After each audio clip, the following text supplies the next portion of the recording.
மத்தேயு 28 அதிகாரம். ஓய்வு நாள் முடிந்து வாரத்தின் முதலாம் நாள் விடிந்து வருகையில் மகதலேனா மரியாளும் மற்ற மரியாளும் கல்லறையை பார்க்க வந்தார்கள். அப்பொழுது பூமி மிகவும் அதிரும்படி கர்த்தருடைய தூதன் வானத்திலிருந்து இறங்கி வந்து வாசலில் இருந்த கல்லை புரட்டி தள்ளி அதன் மேல் உட்கார்ந்தான். அவருடைய ரூபம் மின்னல் போலவும் அவனுடைய வஸ்திரம் உறைந்த மலையைப் போல வெண்மையாகவும் இருந்தது. காவலாளர் அவனுக்கு பயந்ததினால் திடுக்கிட்டு செத்தவர்கள் போலானார்கள். தூதன் அந்த ஸ்திரீகளை நோக்கி, நீங்கள் பயப்படாதிருங்கள், சிலுவையில் அறையப்பட்ட இயேசுவை தேடுகிறீர்கள் என்று அறிவேன். அவர் இங்கே இல்லை, தாம் சொன்னபடியே உயிர்த்தெழுந்தார். கர்த்தரை வைத்த இடத்தை வந்து பாருங்கள். சீக்கிரமாய் போய் அவர் மரித்தெழுந்து எழுந்தார் என்று அவருடைய சீசர்களுக்கு சொல்லுங்கள்.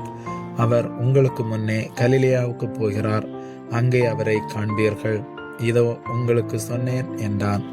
அவர்கள் பயத்தோடும் மகா சந்தோஷத்தோடும் கல்லறையை விட்டு சீக்கிரமாய் புறப்பட்டு அவருடைய சீசர்களுக்கு அறிவிக்க ஓடினார்கள்.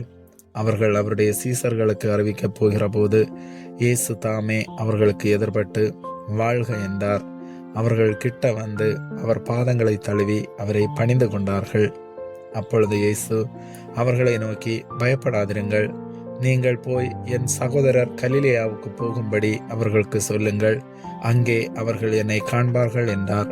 அவர்கள் போகையில் காவல் சேவகரில் சிலர் நகரத்துக்குள்ளே வந்து நடந்த யாவற்றையும் பிரதான ஆசாரியருக்கு அறிவித்தார்கள்.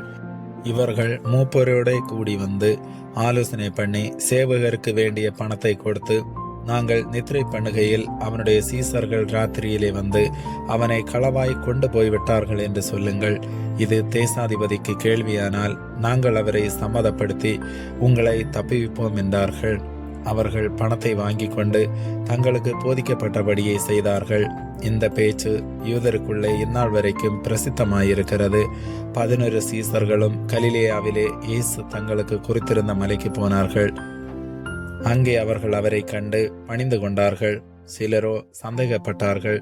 அப்பொழுது இயேசு சமீபத்தில் வந்து அவர்களை நோக்கி, வானத்திலும் பூமியிலும் சகல அதிகாரமும் எனக்கு கொடுக்கப்பட்டிருக்கிறது.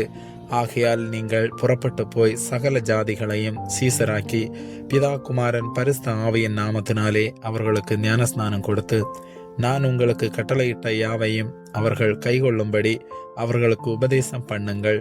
இதோ உலகத்தின் முடிவு பரியந்தம் சகல நாட்களிலும் நான் உங்களுடனே கூட இருக்கிறேன் என்றார். ஆமேன்.